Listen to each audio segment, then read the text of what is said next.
screen. There I go. There I meals. How y'all doing? How is everybody? Make sure I'm right. How is everybody doing? Let me put my phone on silent. So we're gonna get into y'all. Today is December 9th. Today was the day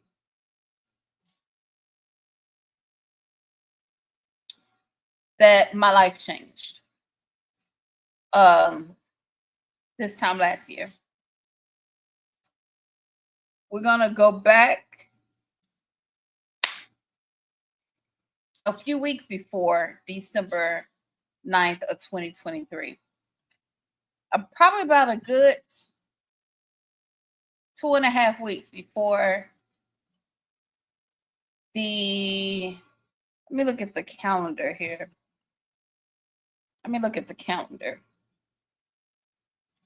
Well, just gonna talk from my throne. We could be here forever with this story. A lot of people want to know about this. Why I'm on oxygen. Well, about 2 weeks before December 9th of 2023, I felt I had a real bad sinus infection. And it was like all over my face. It wasn't just here, my nostrils. It was all over my face. And no matter what type of sinus infection medicine I took, it wouldn't go away. I was sneezing a little.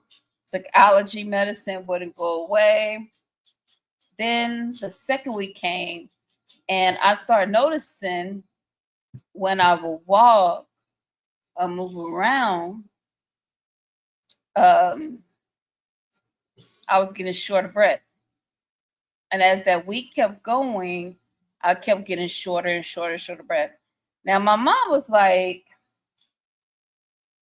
before that second week came where I started noticing the shorter breath, my mom, when I was just having a real bad sinus infection, she was like, let's go to the urgent care.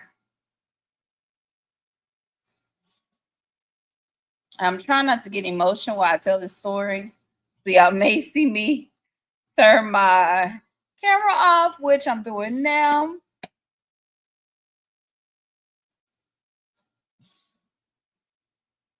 Okay. Yeah. All right. Are we back? Oh. All right, we're back. And so I didn't want to go to urgent care because of personal reasons, personal trauma that I've experienced at urgent care. And currently seeking counseling about that. So I refused to go, but I knew that following week, which was the week when I started having my shortness of breath, that following Friday, I was going to have a doctor's appointment with my primary doctor. So that whole week, y'all, I could barely by that Thursday, because I had my doctor's appointment at Friday of the second week. By that Thursday, I could barely take probably like, I'm just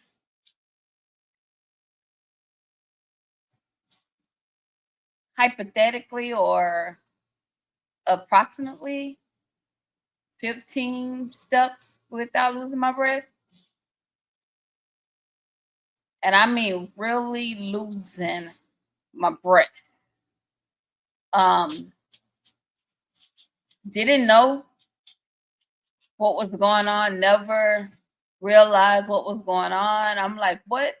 Like, what is this? Like, like, am I having panic attacks? Like, what? Like, what is this? But once I was sit down, I was fine. The pressure was still there off and on. I started having these disappearing rashes all over my body too, leading up that last week, leading up to my doctor's appointment, probably like the last 2 days. Like it will appear here, then I'll put like some ointment here, it'll go away, then it'll pop up here, then it'll pop up here. It would just disappear, just all over my body. I went to my doctor's appointment that Friday. I took vacation, went to my doctor's appointment on that Friday. My doctor told me immediately he was scheduling me a X-ray exam. Went and got my X-ray exam immediately. It's crazy because usually when my doctor have me to do like lab work or X-ray exam, well, not lab work I do right away, but like X-ray exam, I don't do it right away. Like I'll probably do it like this Saturday because there's a X-ray company that's open on weekends here in my area in Texas. And but for some reason, something told me to do it as soon as I left. So my mom and I went, and again, I was out of breath, getting in and out the car, walking to the back, taking the X-ray, putting my clothes on, after the X-ray, just out of breath. Got into the car. Oh, another sign that I had too was I was extremely fatigued. Like I would come home, and instead of getting to other things that I'm working on or working out or cooking or just whatever that I had planned or whatever I normally do, I would get off of work, come home, barely have enough energy to take a shower, lay across my mom's bed. As you do know, my mom and I, we live with each other. Lay across my mom's bed or lay across my bed or in the living room, wherever I'm at in the house, and I'm asleep. And I don't mean just asleep for 30 minutes or an hour. I'm sleeping to, let's just hypothetically, I would get home like around 6. And by 6:30, 6:45, hypothetically around that time, I'm knocked out to probably like 2 or 3 o'clock in the morning. And then wherever I'm at, even if I'm in my bedroom, I go use the restroom. By the time I lay my head back down after washing my hands, I'm knocked out again, like I just haven't slept. Then I wake up, get dressed, take my time. And I've always been a take my time mover in the morning. You know, some people could just wake up in the morning and just go. I'm not that type of person. Mentally getting myself prepared for the day, just whatever. I always take my time. So I never noticed the shortness of breath until I got to work and it was time for me to go. And so that was another sign that the rashes, the sinus, heavy. Never felt that way before. I mean, it was all over at the same time. Because you know how you have pressure here or there? It was all over at the same time. And the shortness of breath.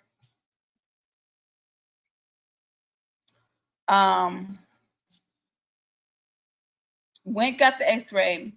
We went and got something to eat. I don't even think I ate it. We went into my mom's room. My mom was watching TV. And I went to sleep. I woke up about 2 something in the morning. Something told me to check my phone. That's something I always do. I checked my phone. There was a voice message. And usually I don't even check my voice message, which until the next day or something like that. But something told me to check this one particular message right away. And I did. And it was my doctor's nurse telling me to go to the emergency immediately. At that point, I woke my mom up and I told her. And she was like, "You really want to go? We need to go." I said, "Yeah, they said we need to go." And the way the nurse, because my primary doctor nurses, I kind of know their voice tone. I kind of know when some bad stuff is coming, when some good stuff is coming. And that voice tone was just alarming to me. And so we went, and my mom wanted to call my sister, and I didn't want her to call her at the time because I was like, I'm just gonna come, go give me some medicine, probably give me some shots. I'll be back home. They took me for a CAT scan, more X-rays, and I was admitted. At that point, my mom called my sister. I was, to be honest with you, I was in and out of conscious. Kind of knew what was going on, kind of didn't. But one thing that happened to me that was so strange, and I will always remember this.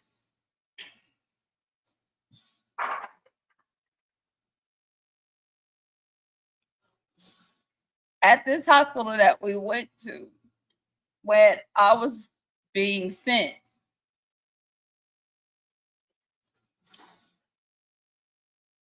hold on, y'all. Hold on. Let me give me something to drink real quick. Start crying. Woo! Woo! Woo! Woo! I want to. I don't want to start crying. I'm gonna show y'all what I'm drinking because some of y'all know I'm on my weight loss journey. Just in case you want to indulge. Woo! And water and juice and stuff distracts me from crying. Wait a minute. Whew.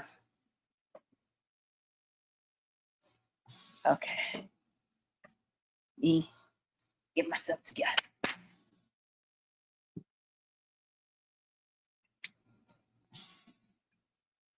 I am drinking this.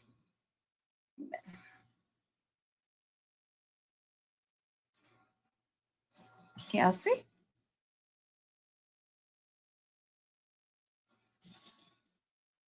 It is the Good and Gather unsweetened coconut pineapple sparkling water. And I'm just trying it out. So let me go ahead and pour this so I won't be crying. I'm giving y'all my story. Again, this is what I'm drinking. Y'all, it's not beer, not soda. Okay. Just some sparkling water with flavor. But yeah, I remember when they was taking me from the ER room up to the room when I was getting admitted.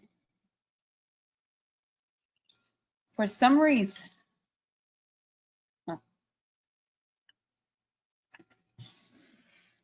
I could see.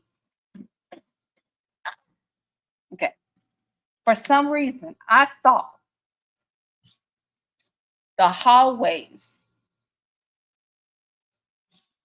of the emergency room just packed with people laying on beds with blankets over them with their loved ones standing beside them.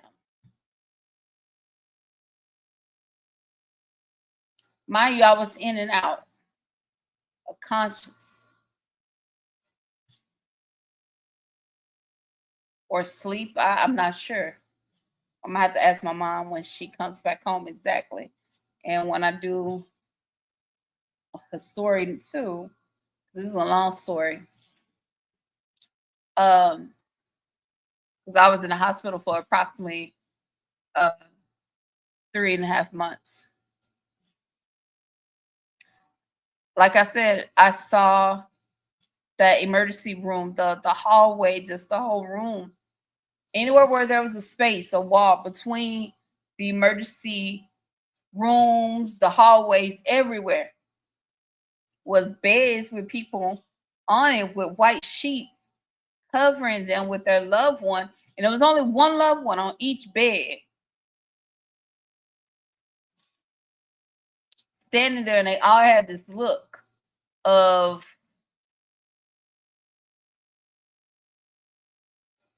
strength, sadness, worry, just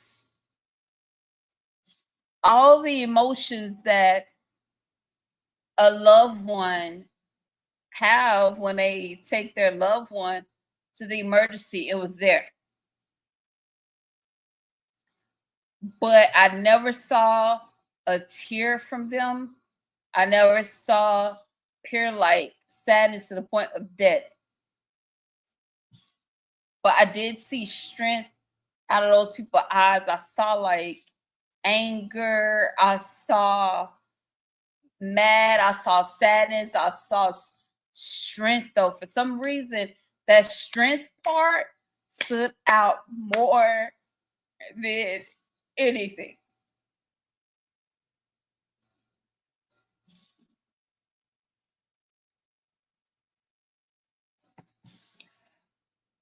Wait a minute, y'all. Gotta blow my nose. Woo! Woo, woo, woo. The strength part stood out more than anything.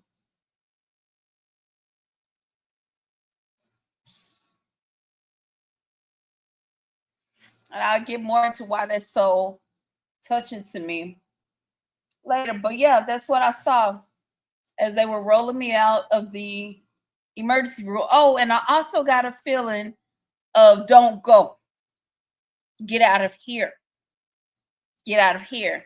And also the nationality that I saw was these were the only nationalities that I saw.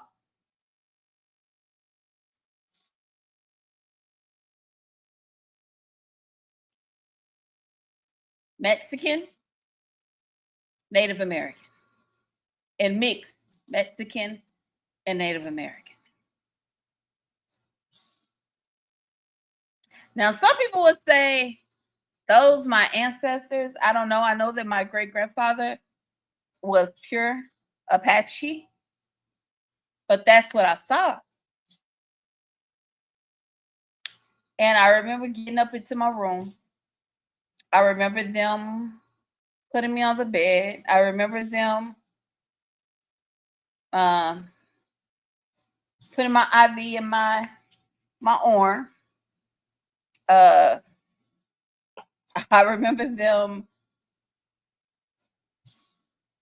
doing all the stuff you see them do on Grey's Anatomy when somebody is about to die.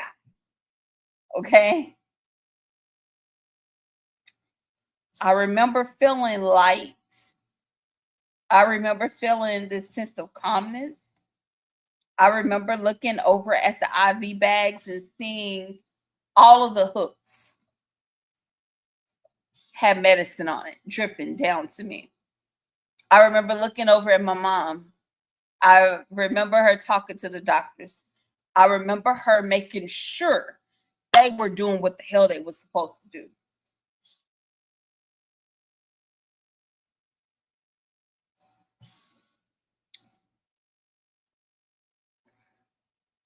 I remember that next day with my sister. My sister was there, and they told me I had double pneumonia and that my lungs were so messed up that it should have killed me.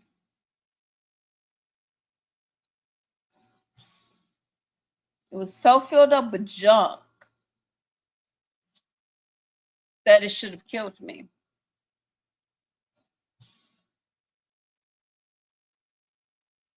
They start giving me medicine. They test me for everything in the world, from HIV to AIDS to whatever you can test someone.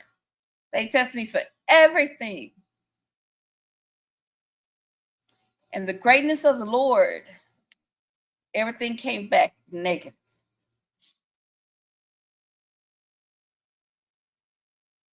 They couldn't find out where this pneumonia was coming from.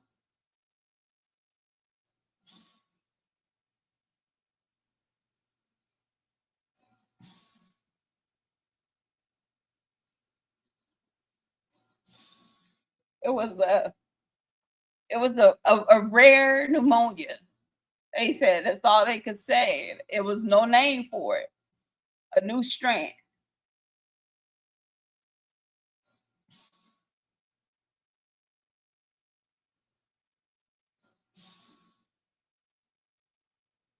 I remember they put the oxygen. I was on oxygen immediately.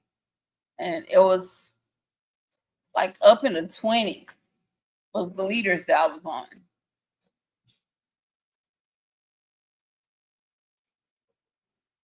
I remember I could barely even turn to my left side without losing breath. I could barely sit up. I could barely do anything.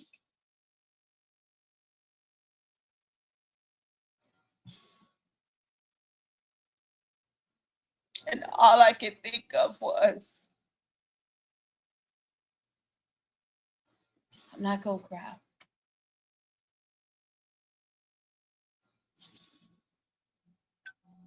All I could think of was my mama is not going to bury her children like I had to. My sister is not going to bury her baby sister. And I'm going to be around to see all my nephews and my niece's children get older. I'm not ready to go. I'm not going.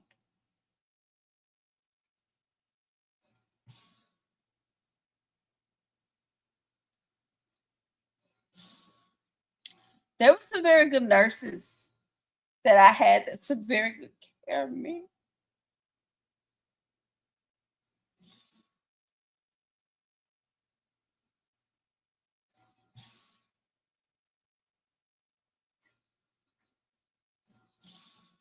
That's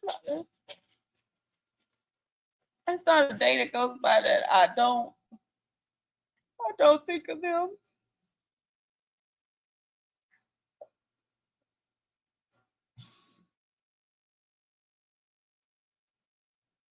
My mom and my sister stayed by my side. And for a while, the only people outside of my mom and my sister knew what was going on was of course, my supervisor, my manager, and one of my nephews. I'm that type of person where I never want people to see me down, because I'm always that strong person, you know?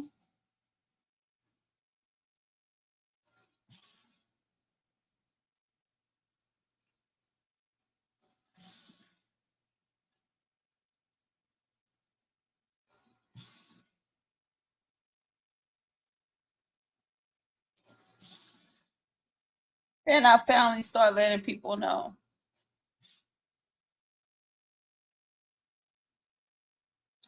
And that's when I found out who my true friends was. Mhm. And I can laugh about this now. Sometimes I cry about this part, but I can laugh about this part now, because when I say God is so amazing and he will use your darkest moment to show you who you are and to show you that you are worthy of so much more. That he will remove people and allow you to see who people is because they are not worthy of you. Because I know if the shoe was on the other foot, I would have done anything in my power to help my loved one or my friend. Just like when my friend I did a review on his show, I remember when he came down with COVID and he called me. It was him and another one of his friends. They both had COVID, so they were in his apartment together. And he was saying how nobody was helping them. And I went and got everything that I knew that would help because my sister's in the medical field. So I knew what would help. And I went immediately. And even though I don't like his other friend, I went immediately and got everything they needed, wrote down the instructions, texted to him, left it on his porch. I think it was like 3 or 4 o'clock in the morning when I did this. And the only place that was open, let me close this, y'all, because I got to blow my nose. The only place that was open was 7-Eleven. And 7-Eleven is expensive. And I went and got everything and even brought some stuff from home. Herbs and soups and stuff. Just bought that at 7-Eleven, just everything, the type of drink, just everything. You know what? I think I got one of no, I don't. I took it to them. But one person in particular, um, that I just knew that was gonna be there and check on me. He didn't, and it hurt.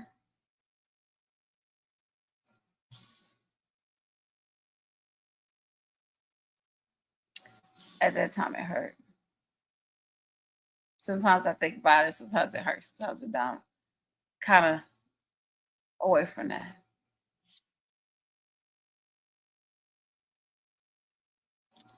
And there were some nurses in there that shit, they were just there for their paycheck. Same thing goes to the doctors. Most of my doctors didn't give a damn.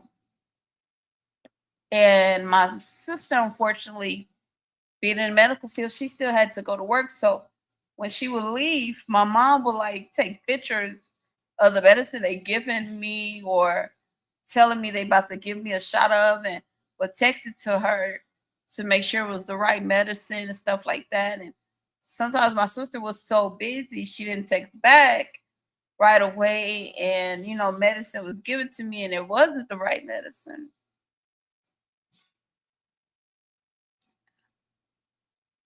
And like people say, doctors are practicing. They're practicing. And I didn't get treated well.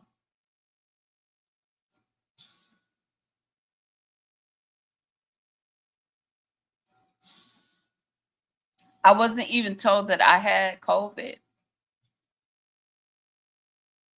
I wasn't even told that I had COVID. I wasn't even treated for COVID.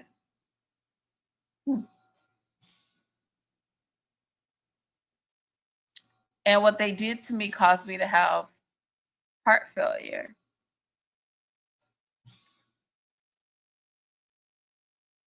And I didn't know I was having heart failure until my sister came in and was like, wait a minute, why is they giving her this type of medicine, this? And they stopped giving me some of the medicine. They released me early from the hospital a couple of days before Christmas. And I remember the day that I was getting released, the oxygen man came and he sat in my room and he said, "They letting you go?" And me just being happy that I'm going home before Christmas was like, yeah. And he gave me this look like,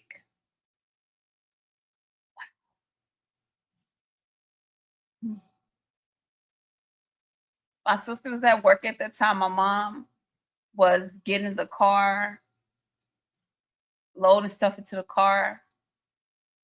And he just looked at me and he was like, wow. And I had that gut feeling like, no, Joe, you need to stay.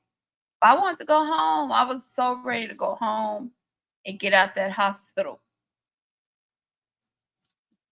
And I just knew by them stop giving me some of the medicines that they gave me at that time that I was on the road to recovery. I thought I was on the road to recovery.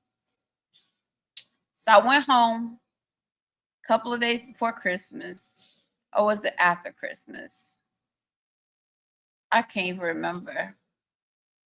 But I remember that second or third day, I was taking a bath because I couldn't stand up. And I hadn't had that chair yet that you put in the shower. I hadn't got that yet. Wait a minute, y'all. Let me turn off my camera. I'm still talking to y'all. I'm just closing this curtain over here because it's cold. All right. And I remember taking a bath. My mom had helped me into the bathtub, taking a bath.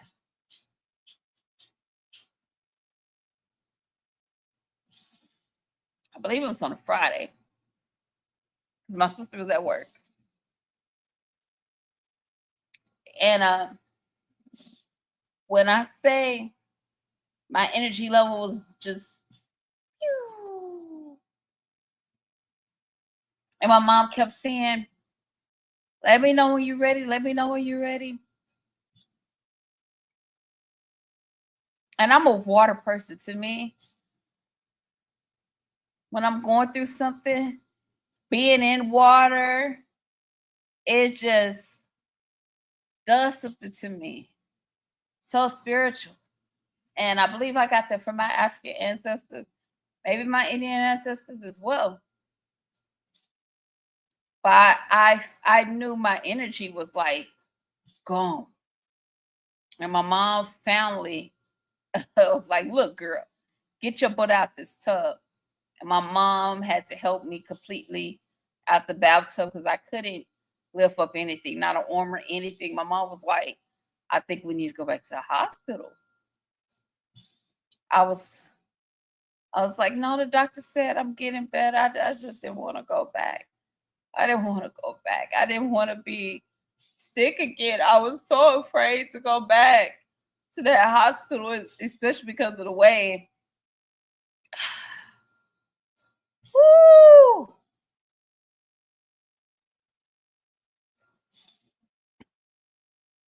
The way I was being treated by some of the nurses and the doctors, and them just putting shit up in my system, making my mom and I think that it's the right medicine. Then my sister come around.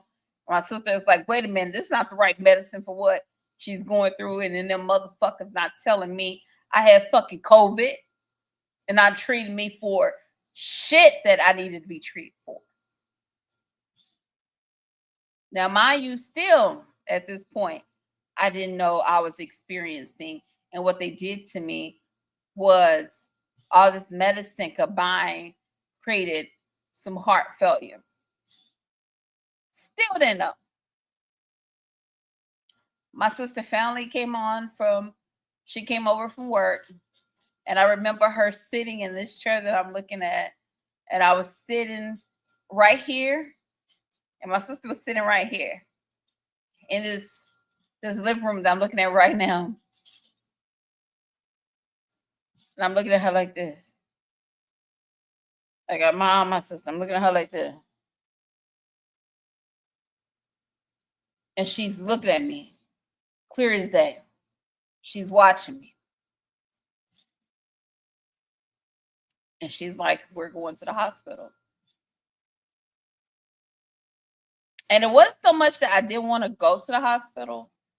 I knew that if I go to the hospital, they was going to take me back to that same hospital. I had to go back to that same hospital.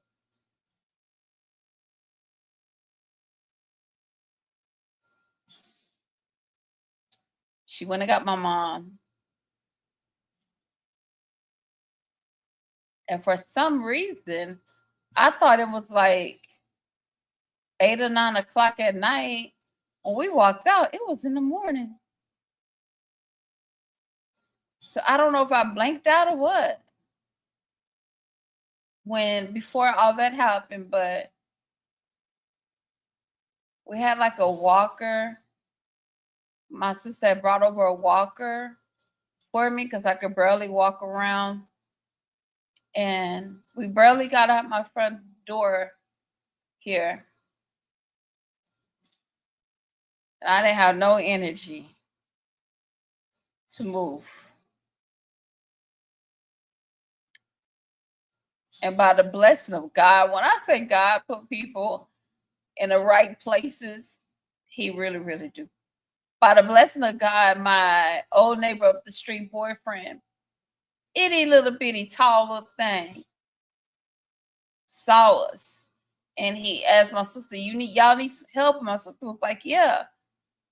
And that man picked me up and put me in my sister's car. And he knew right away. He said, I had pneumonia a couple of times. You're going to get through this. Got me back to the hospital. That same hospital. So afraid to go back to it. But I had to go back to that hospital.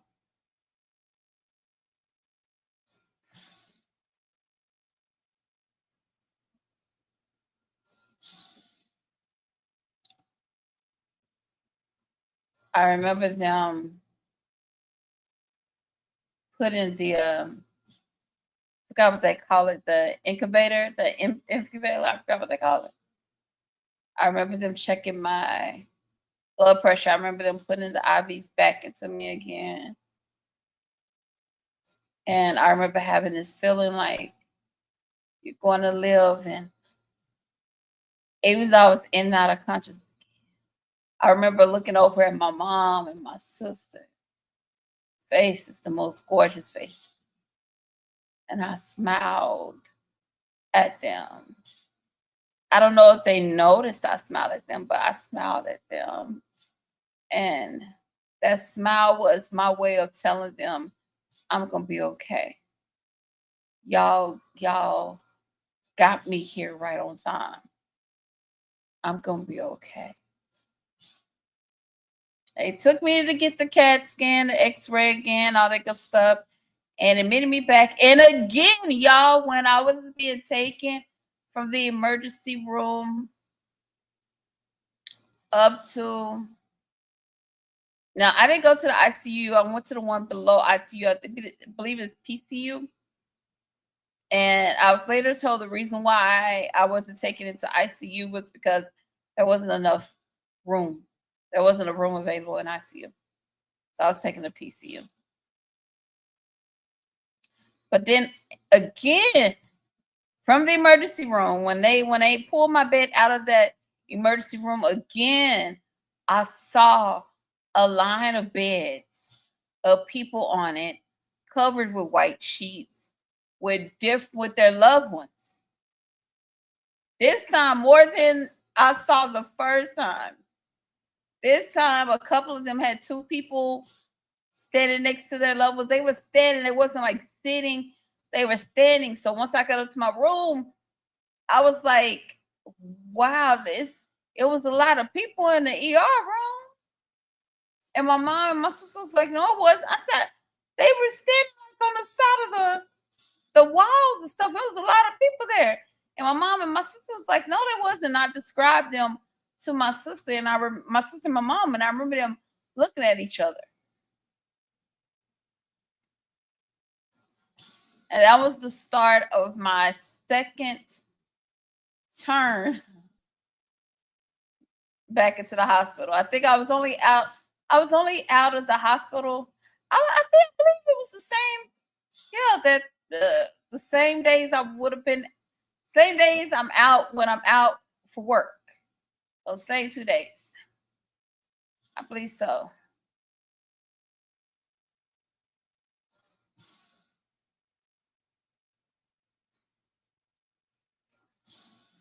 So I was back in the hospital again. I got mistreated. I can't go into details right now because I'm trying to find a lawyer that will take my case.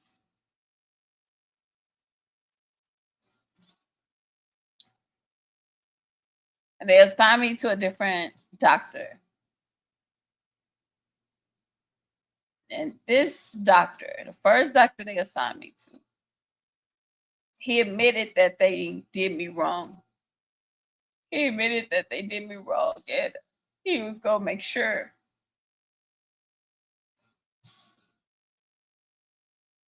And I had him for like a week, I believe.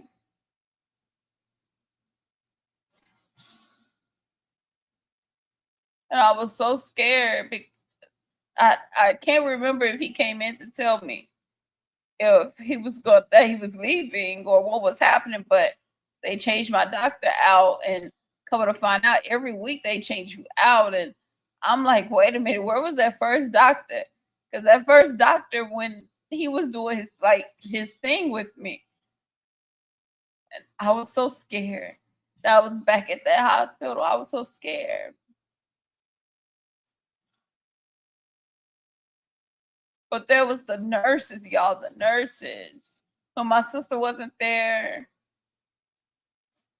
to break down the medicine, or when she was busy and she couldn't respond back to break down the medicine.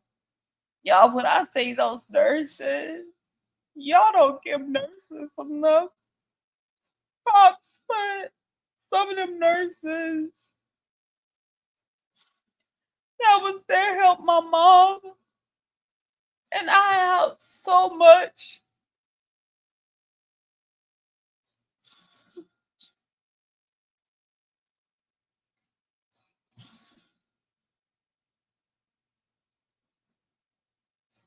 They were like, no, you don't need to take this.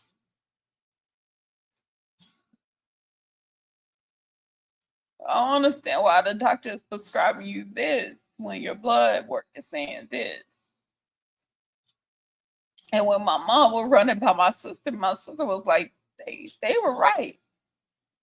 And then you had, of course, some nurses that didn't give a damn. And we would try to keep my sister updated on every little medicine. But she had patience. She had to, it was just a lot. She couldn't just take off at that time. Yeah, I'm not gonna tell y'all why, because that's some personal business. But she was there every single chance. My sister literally went to work, saved other people's lives, came, saved my life, was on video time with me, everything, everything. But at that time, the damage from when that first doctor had me and them not treating me the way they should have treated me, the damage was done.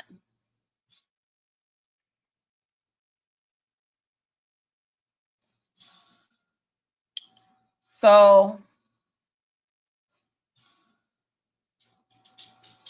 going back, they're trying to get me back on my foot 100% and get me completely off oxygen.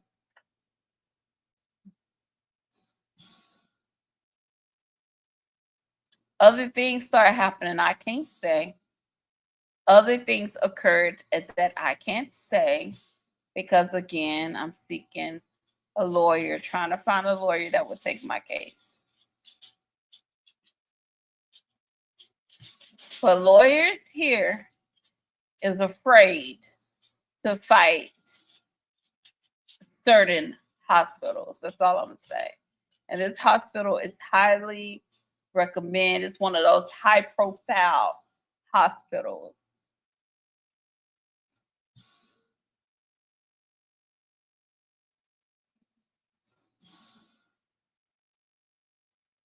But I'm gonna share with y'all some things that something's telling me not to share with y'all yet. But I will share much later. But I finally got out 3 months later.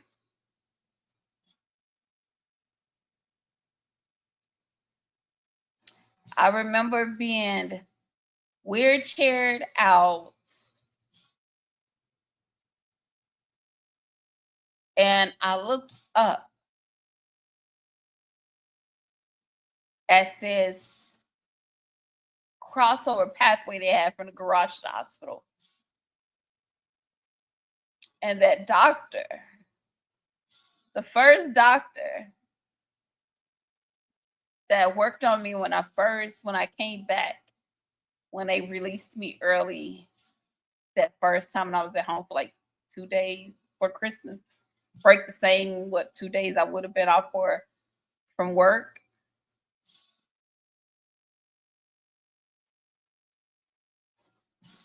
He was watching me.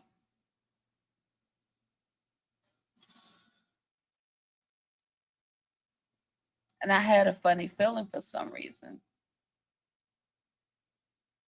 And the doctor that did me so dirty out of all the doctors, I had a lot of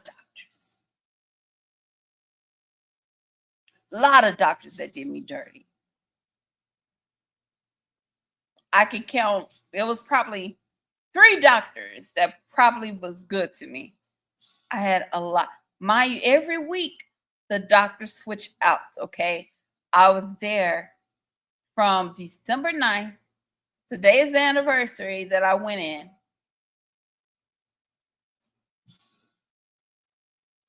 It was in for like 3.5 months.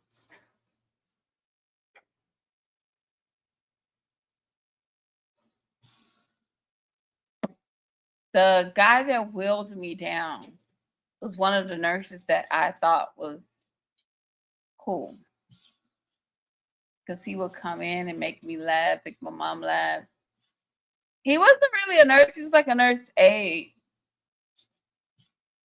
And the worst doctor, he told me, it was such an odd conversation because we was waiting for my mom to pull the car around, and he was like, I know I'm leaving a lot out, but I have to leave a lot out for her because of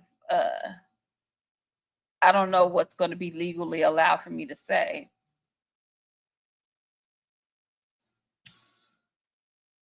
But he wheeled me out. We was waiting for my mom, and the worst of the all doctor, he said, "Oh my God, this doctor's the nicest doctor as well. This doctor always say da da da da da. And I know you got a chance to work with this doctor. Don't you think this doctor was the best doctor of all doctors?" I didn't respond.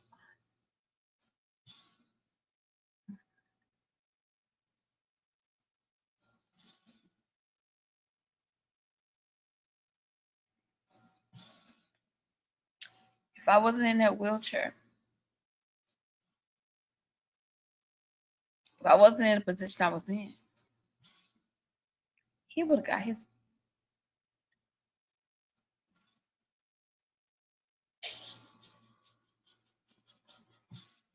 Because now you're playing, not with my gangster, but with my health. And you're playing. And at the very end, you showed, very end. But anyway, I remember getting in the car with my mom and holding her hand. And I knew at that moment, I would never be back again. And it was crazy because when they released me early the first time, I kind of knew. But holding her hand, going home that very last time, I knew I would never be back no time soon. And my sister did her the dizzle. She already had a whole medical team planned for me for when I got out. And they were like, "You're not going to be ready to go back to work yet." I was ready to go back to work, y'all. And then that's when I found out about the heart failure. That's when I found out about a lot more stuff that should have been told to me. No, I don't have HIV or AIDS or anything like that. Or anything like that. But a lot of things that was going wrong in my body should have been treated and told to me. And the heart failure was one of them. And when I say my sister hooked me up with the ultimate best heart doctor ever, y'all, my heart failure was gone in a week. In a week. Let me go off. I got to blow my nose. In a week.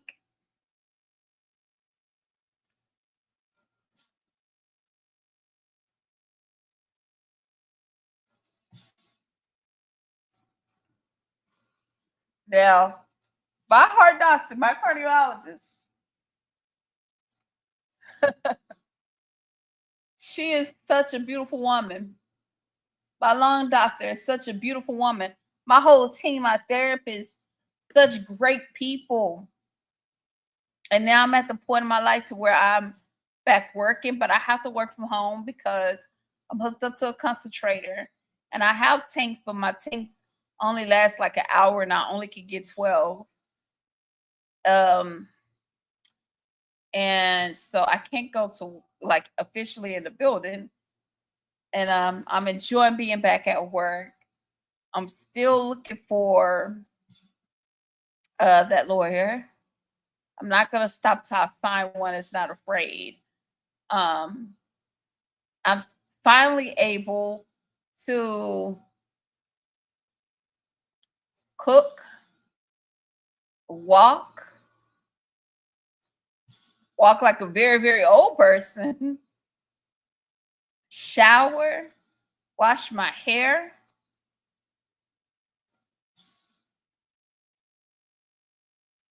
So I'm able to do a lot of things that they told me I wasn't going to be able to do. And I'm healing, but slowly healing. And God is on my side. And I know that this will be gone and I'll be breathing on my own again. But that's my story. I hope that answers some of y'all questions. If it confused y'all, I'm sorry. I can't tell y'all everything. But I will say, if you have a loved one, even if you hate them, go visit them in a hospital. Go see what's going on. Go see what type of medicine they have for them. Also, when you're at the hospital and they give you a nostril COVID test, that's not the COVID test that they need to be giving you. They need to be giving you a blood COVID test. Research these medicines that these doctors are giving you. And yeah. Now I got a good team. I got a team. My mom and my sister hooked me up with a team. My mom hooked me up with a counselor. My sister hooked me up with all my medical stuff. My nephews, my nephews and my niece. They just pour so much love in me. They're my motivation. And my friends, people I thought that, I knew that we were friends, but I didn't know we was friends like that. They were there for me and still there for me to this day, and they will forever be in my heart. forever be in my heart. And I'm at home for this Christmas. And when I say I to decorate the hell out this house, y'all. And I'm buying gifts like crazy. And I'm just happy. And I'm healing. But a lot of people want to know. And I owe that. It was rightfully so. And I had no problem with sharing. I still have no problem with sharing with people and other people, especially if you live in the Dallas, Texas area, or if you just want to know which doctors I go to, definitely reach out to me. If you want to know what vitamins I take Omega. I take this, see? I take that. I take B12. Even though I really don't even need B12, no, but I take B12. I take Gas X because being on this diet. I do a lot of things. Okay, y'all. I do a lot. So just get at me if you have anybody that needs help with their lungs, or if you just want to detox your lungs or detox your body, period. I've learned so much. And my sister, being who she is, she be whipping in the kitchen, whipping all kind of stuff that's added with the medicine that my doctors prescribed me. So everything is on the up and up. Right now, my oxygen level is at an 8, between the 7 and the 8. So I'm doing good. And with that being said, y'all, this is already about to be an hour long. Woo! And I almost cried. But thanks to this. Y'all, ain't this pretty? My mom had got it for me. Sparkling water. I don't know what it was. I found that out in the hospital, y'all. I found out every time I would try to cry. If I take a drink of something, I won't cry. Yeah. So yeah, that's my story.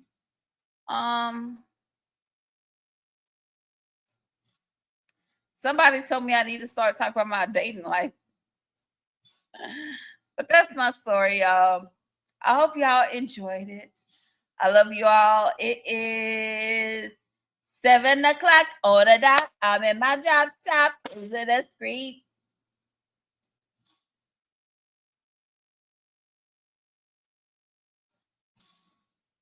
Okay. What's the other song? I don't know what gorilla song not coming in my head, y'all. My man at home. Anyway, I better go because 7:30 my therapist will be coming over. We gotta go to work. And with that being said, peace, love, and hair grease. And remember to treat people with kindness because you never know what they're going through. Oh, update on TMR. So TMR said she gonna move in silence. And Livy Pooh's still over there thinking she did her big one. Okay, anyway.